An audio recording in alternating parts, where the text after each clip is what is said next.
Bismillahirrahmanirrahim. Assalamu alaikum. I am Muhammad Abu Bakr, and in this video we shall be solving the Cambridge O-Level Physics question paper 11 from the October-November 2023 series, paper 1 of multiple choice questions only.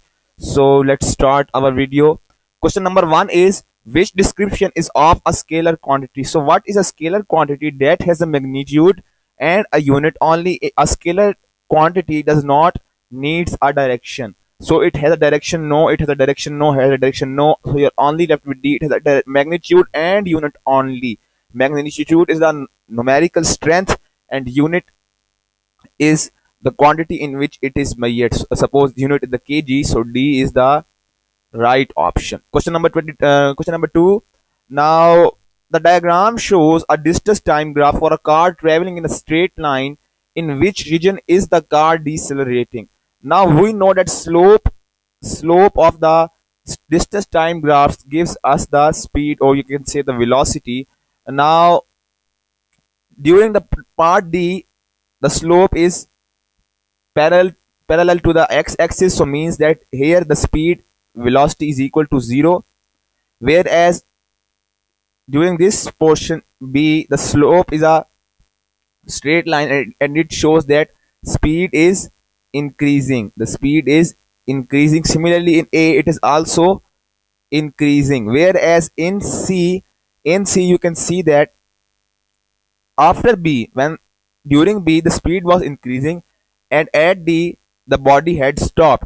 So definitely during C the body had decelerated. The body has decelerated. As a slope also shows that the distance becomes 0, and distance move becomes 0, so the velocity is 0. So I think C is the right option. Question number 3. A wooden block is pushed across a table at a constant speed. So which statement is correct here? Now uh, during a now it is moving at a constant speed. So what does this mean? That the resultant force Fr is equal to 0. And when is the resultant force 0? When both the forces acting on the body are same and in opposite in direction. So they nullify the effect of each other. So the frictional force increases as the block moves at a constant speed. Now the frictional force remains the same as it is moving at a constant speed. So A is incorrect. The frictional force is equal and opposite to the pushing force. Yes, this is true. Why? Because the body is moving at a constant speed, so the resultant force is 0. The frictional force is greater than the 0. No. The frictional force is less than. No. So B is the right option. Question number 4. A car begins to move. It speeds up until it reaches a constant speed. What happens to the acceleration and what happens to the velocity of the car? Now a car begins to move, speeds up and reaches a constant speed. What has happened to acceleration and what happens to the velocity of the car? So both the acceleration and the velocity change. Yes, the body speeds up means there is acceleration and there is a change in velocity. Definitely neither the acceleration nor the velocity changes. So both velocity and acceleration change here because the body has speeded up during its first time of the motion, and then it has and then it starts to move at a constant speed, so it has accelerated and its velocity has changed as well. So A is the right option. Question number 5. The diagram shows that how the length of a spring changes when a load of 10 Newton is suspended from it. So the 10 Newton load is replaced by 20 Newton load. So what is the new length of the spring? So you do not have to apply the formula of F is equal to kx here. You can simply solve it by only visualizing the diagram. Now you can see that when ordinarily when there is no weight hung here, the body has an extension of 5 centimeter, and when a weight of 10 Newton is attached to the spring, the extension is 3 centimeters. So 5 plus 3 equals 8. So there was 5 centimeter originally, then I attach a 10 Newton load, so the extension becomes 3 centimeter additional. So the total is 8 centimeter. Now when I will attach another 10 Newton, I mean 20 Newton in total, then the extension will simply become double. The extension will become 6 and then the 5, which was the ordinary extension of the spring. So 5 plus 6 equals 11, and this is your right answer. Question number 6. A force F causes a moment about P on an L-shaped bar. The force F acts at point P. So what is the moment of F about Q?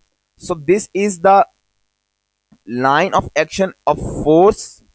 So what is moment arm? So the moment arm is calculated the perpendicular distance between the line of action of the force and the pivot. So here you can see that this area is perpendicular to the line of action of force, and it is also perpendicular to the pivot. So what is work? Work is equal to F S. Sorry, no, I have to calculate the torque here. Torque is equal to F into L. F remains same, and this is D4 because it is the perpendicular distance between the moment arm, between the line of action of force and a pivot. So F into D4 means D is my right answer. Question number 7. A uniform meter rule of weight W is pivoted at 25 centimeter mark and held horizontal by a force F applied upwards at 100 centimeter mark. The rule is supported by a vertical force P acting at the pivot. What is the magnitude of the P? Now you can see that this scale, this meter rule is balanced on the pivot, means that the sum of clockwise force is equal to the sum of anti-clockwise forces. So the clockwise moments here is equal to anti-clockwise moments here. Now this weight is acting at an area of 25 centimeter. So weight in multiply 25 is equal to, and this force in total is acting on an area of 75, is equal to F into 75. So this force is 1 by 3 of weight. This force is 1 by 3 of weight. Now this was for the bodies to be balanced. Now for the the second condition of equilibrium is that the upward forces should be equal to the downward forces. Now the upward forces here are P. This P is acting upwards, and this F means that P plus F should be equal to W, which is the downward force, and F is 1 by 3 of weight. So P is equal to W minus 1 by 3 weight. So I do the mathematics here. P is equal to 3W, calculating LCM, minus W by 3. So P would be equal to 2W by 3. So P is equal to 2 by 3 of W. So P is equal to 2 by 3 of W. We have calculated the relation, means C is the right option.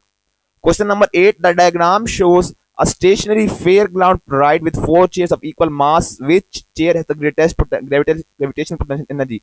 Potential energy is equal to mgh. Now the mass is same, the g is same, only the difference is height.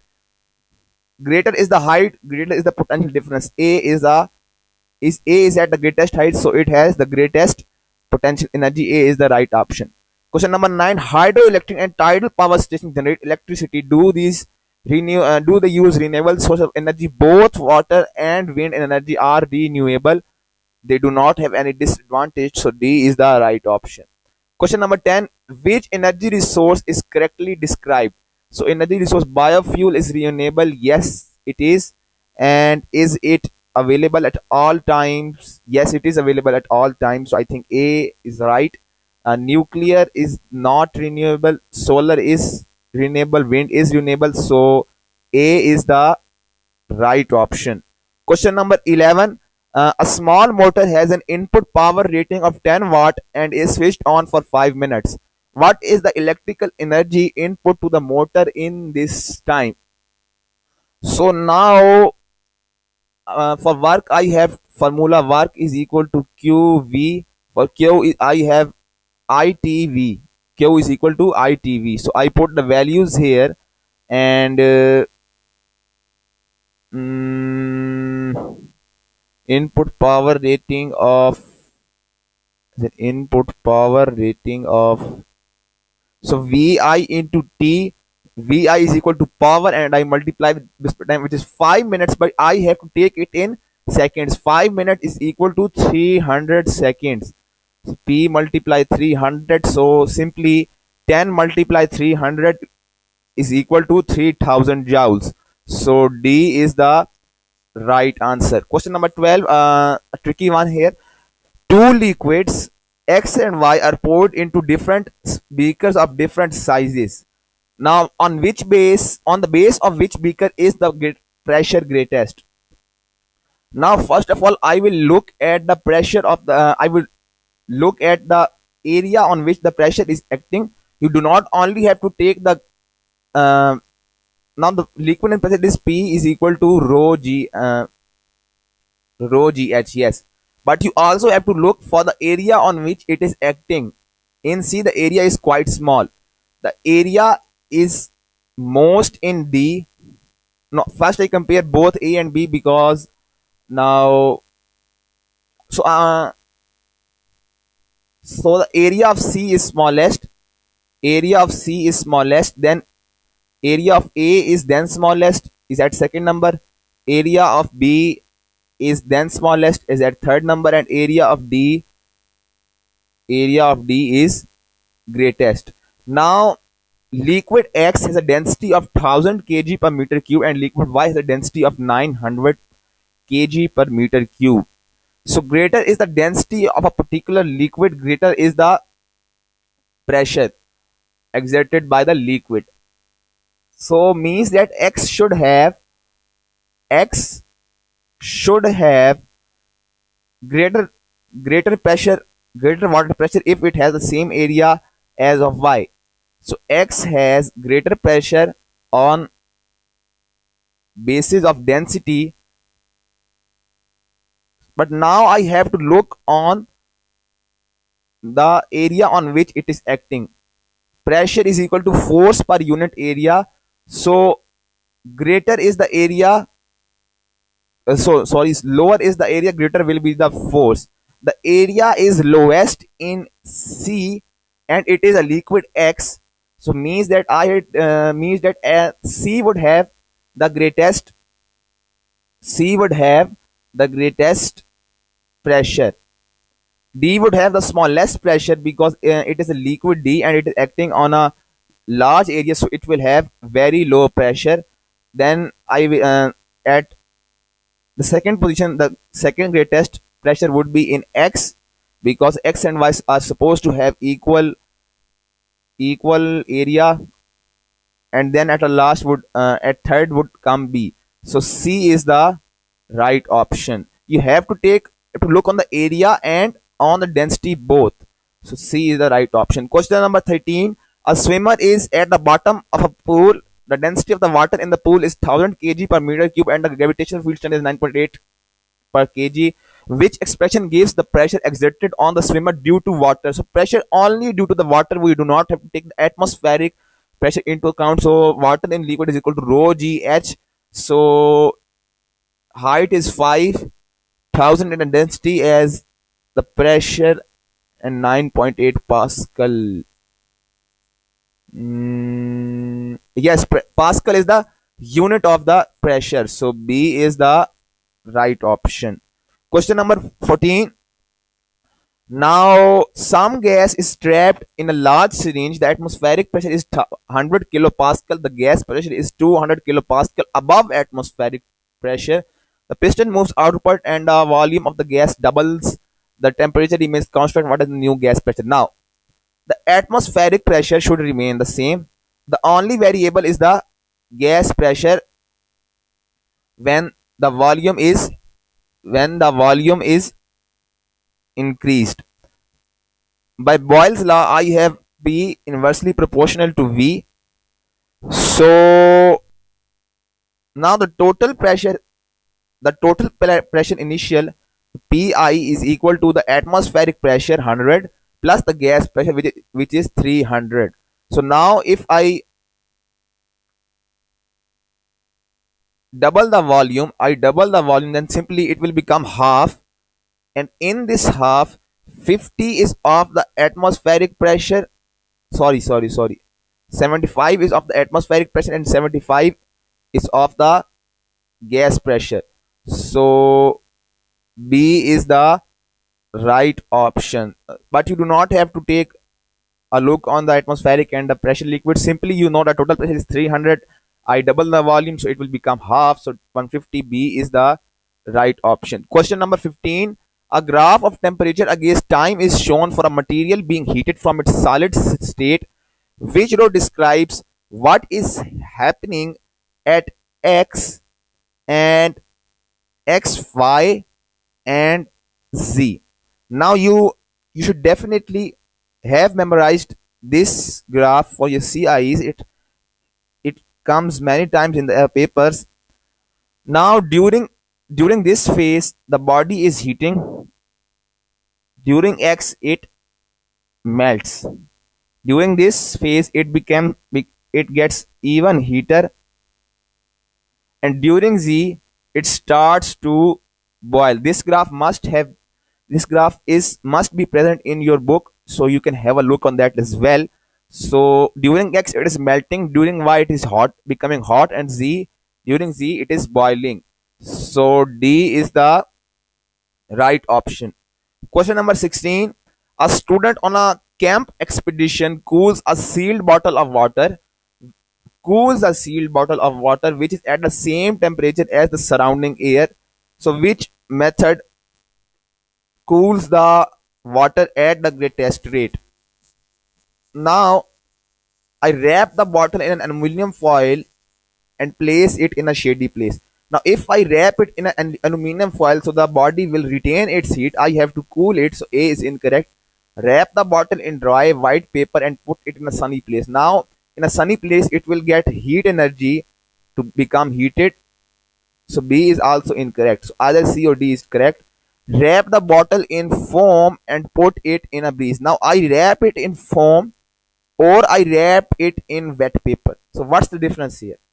Foam will not allow the cool breeze to uh, to get into contact with the bottle, whereas if I put a wet paper, the water from the wet paper will evaporate, and thus the surface temperature of the bottle will rise when the breeze blows. And when the breeze is present and I wrap it in foam, so the breeze won't hit the foam, so it will not get cooled. So D is the right option. Question number 17. A student suggests three factors that affect the rate of emission of thermal energy by radiation from a hot object. These are the surface temperature, the surface area, and the surface color. Which suggestions are correct? All these are correct. The surface temperature greatly affects, the surface area affects, the surface color affects the most, like black, dull black, white, etc. So A is the right option. Question number 18. A plane mirror on a vertical wall forms an image of an object placed in front of it. Which characters describe the image? A plane mirror always forms a virtual image, you should know that, and it forms an upright image. Like as you go in the salon, you see yourself in the image. Your image is virtual and it is upright, so D is the right option. Question number 19. The diagram shows light traveling in air incident on the surface of a glass block. Some light is reflected and some light is refracted. Which row shows the reflection and refraction of light? For reflection, the angle of incidence should be equal to the angle of reflection. Definitely A is incorrect. And now when the light is traveling from a shallower medium to a denser medium, then it should definitely move towards normal from its original path. So it should move towards normal. So D is the right option. It will not move away from normal, and it will not move this much this much towards normal. So B, C are incorrect. D is the right option. Question number 20. Which statement is correct? The total internal reflection occurs when light travels from air into glass. No, this is not necessary. The larger the refractive index of glass, the larger is the critical angle. No, the smaller is the critical angle. So B is also incorrect. When the total internal reflection occurs, that angle of incidence is equal to the angle of reflection. Yes, this is true. So this is this is the second medium. This is the first medium, and light is coming in this way. So when the angle of incidence becomes equal to the angle of reflection, then the light will totally be internally reflected. So C is true. When total internal reflection occurs, the angle of incidence is less than the critical angle. The angle of incidence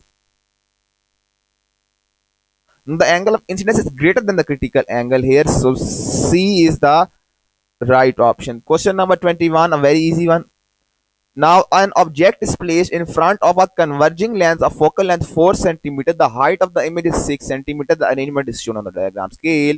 What is the linear magnification produced by the lenses? So if you carefully look at this graph, you see 1, 2, 3, 4, 5, 6, 7 and 7.25 or 7.5 here.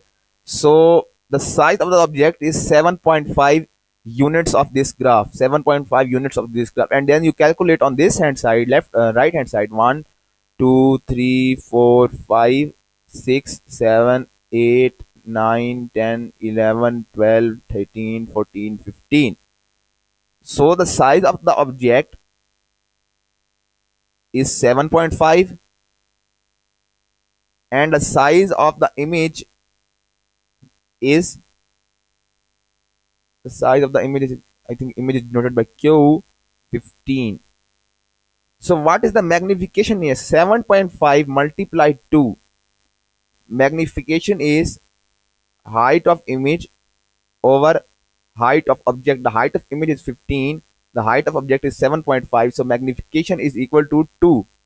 So C is the right option. Question number 22. Which range of sound frequencies include only frequencies of sound that can be heard by a healthy human ear? So the healthy human ear has a range of 20 to 20 kilohertz. A is incorrect. B is incorrect because the maximum here is 500. C is true because it is between 20 to 20 kilohertz, and D is incorrect because the least should be 20 hertz here. So C is the right option. Question number 23. An aircraft flying through the air becomes electrically charged. What causes this to happen? Why does the aircraft becomes charged? Because the friction of the aircraft with the air develops the charge on it, and likewise as you develop a charge on a rod by rubbing it with a silk or a cloth. So that's similar in case of aircraft and wind. It wind, or you call the air, induces an electric charge on the airplane because of friction with it. So B is the right option. Question number 24. Two metal spheres. Question number 24. Two metal spheres are brought close to each other. The two spheres repel each other. Which statement is correct? Now, which statement explains it? Not it is correct. So two metal spheres and they two repel each other. So they both have the same charges. First thing. So B is definitely incorrect. B can be true or A can be true because both spheres are charged and both are positive. The spheres have same number of electrons. The sphere has same number of protons. Now some of you might confuse here. It is not necessary for the charges to move from one place to the other. Only when they have the same number of electrons. The body should have same number of electrons. This is not necessary. Suppose I have an object A, I have an object B, and this is positively charged and this is the negatively charged, and I attach them both. Then negative charge would move to the A, whereas A has only two positive electrons, and the B will now get the B will now get a positive charge, 1 2 3 4. So it is not necessary for electrostatic induction to take place only when there are the same number of electrons and protons in the both bodies. So this is not necessary. So A is the right option. Question number 25. A student sets up the circuit shown. The lamp does not light. What makes the lamp light? So what is happening here? Now you use the concepts of conventional current here. Conventional current should ideally flow here, but here I place a diode. This diode will not allow the current to pass through it, and it has a high resistance. So that's why the lamp is not lighting. Changing the supply to a 12 volts battery. Now he has not given us the amount of watts the battery requires. So B is incorrect. Inserting a fuse has nothing to do here. Reversing the battery connections. Yes, this is true. Why? Because now what I do here, now I take this as the negative electrode and I take this as the positive electrode.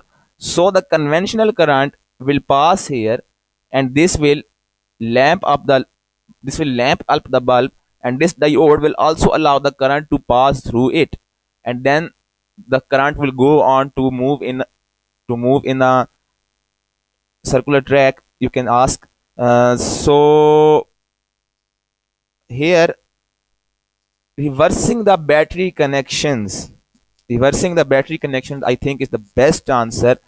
Now reversing the connections to the lamp. Now if I reverse the connections to the lamp, what will happen here? Now carefully see, I draw this circuit diagram here, I reverse this, the lamp remains at the same position. Now it was the original diagram that it was positive here. So now I reverse the connection, I take negative here, I take positive here. So what will happen here now again?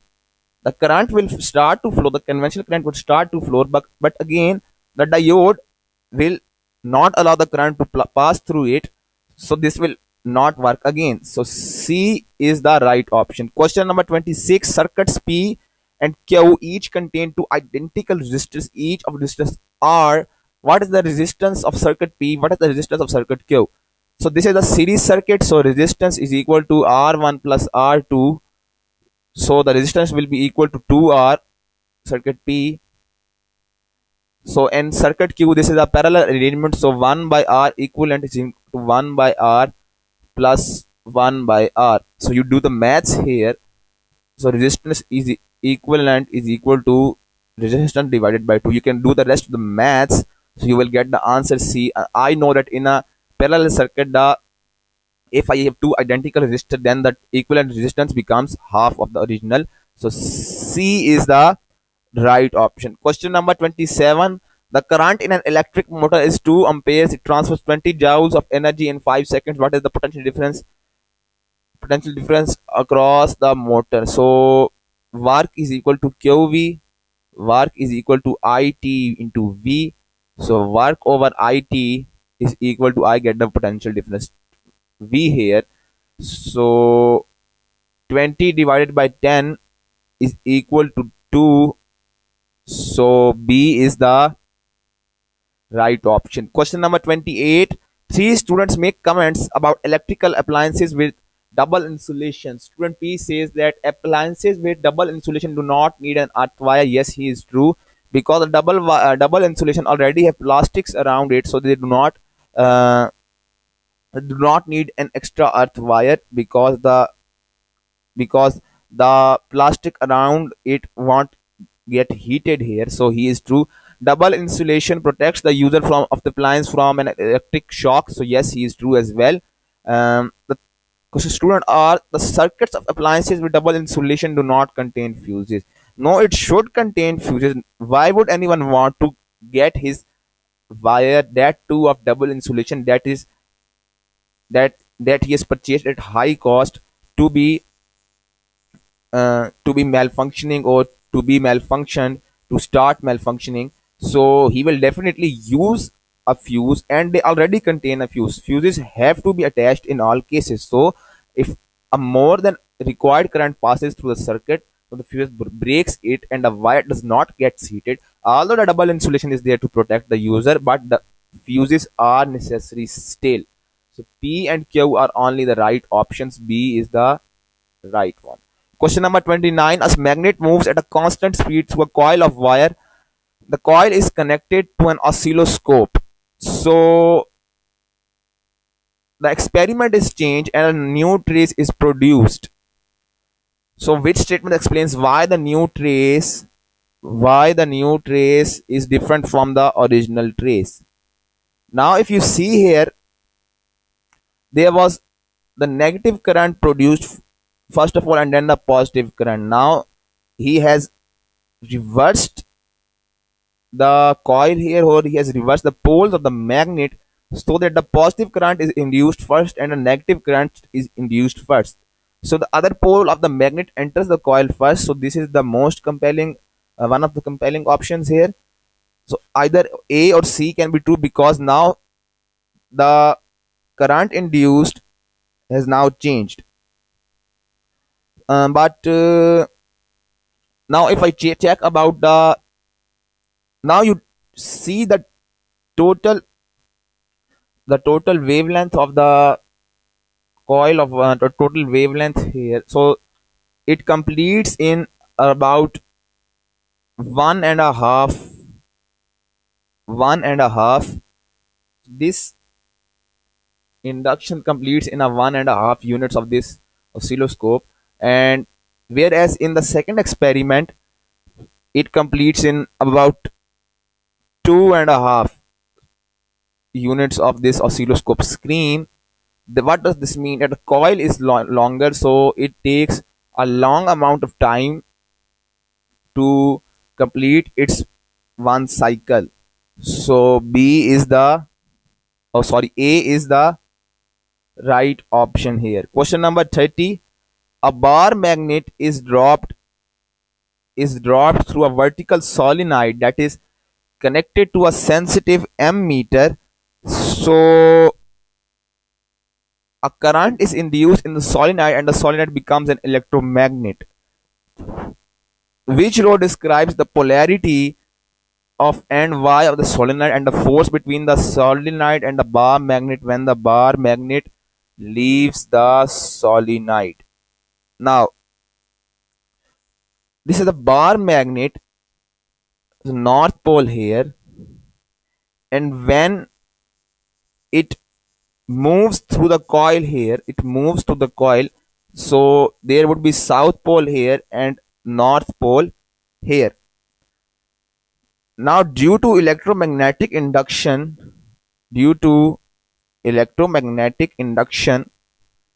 north, the polarity of and Y of this coil would become north, and I have south pole and north pole here, so there is definitely attraction between them.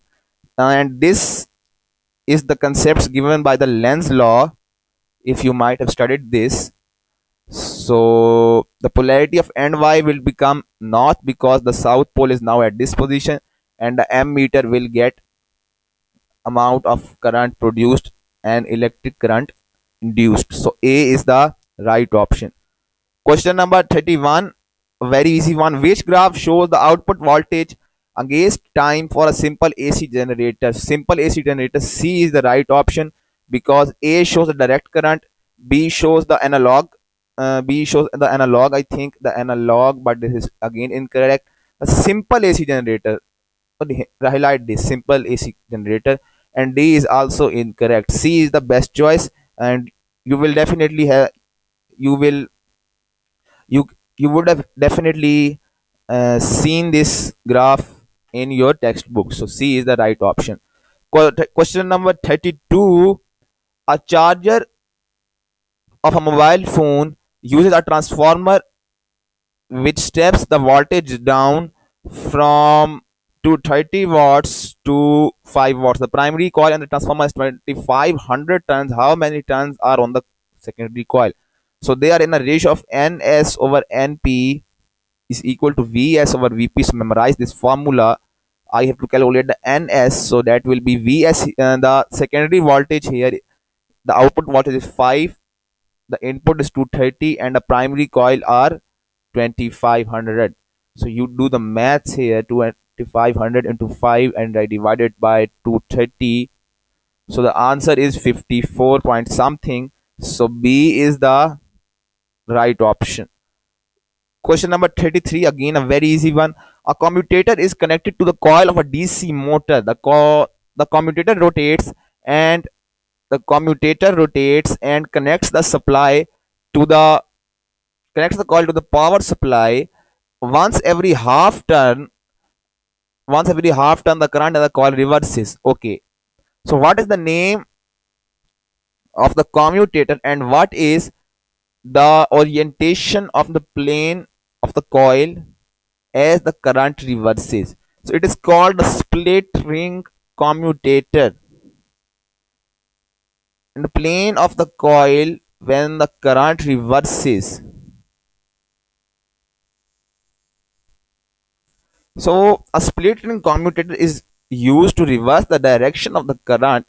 So the magnetic field is from north pole to the south pole and it is in perpendicular to the magnetic field when the current is reversed. Just now you might revise your concepts here. Just as the coil reaches its vertical position, the current in the coil reverses, and when it is in the vertical position you can definitely clearly see that it is perpendicular to the direction of the magnetic field.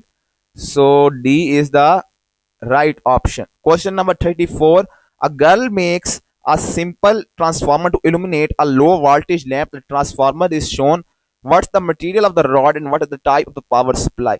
Only an AC current can be used in a transformer. DC current cannot induce another charge attached to the same conducting body. Only an AC supply can do this. And plastic is a insulator. Soft iron can be used for this purpose. This rod may be of soft iron. So D is the right option here. Question number 35. Which particles are in the nucleus of a large atom?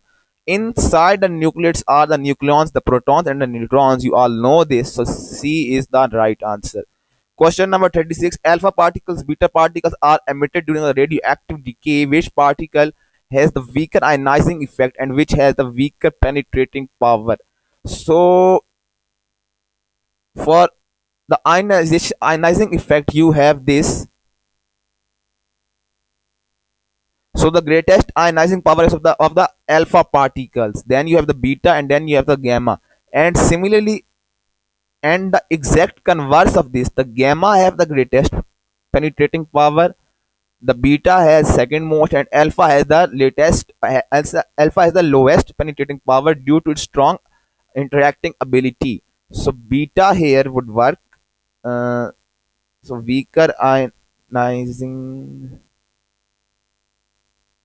so we only have alpha and beta here. So weaker ionizing effect is of beta. It is weaker here, weaker. So and weaker penetrating power is of the alpha particles. So C is the right option. Question number 37. A beam of beta particles passes into a magnetic field and into an electric field. Which number shows the path of the beams through the fields? First you can check the electric field.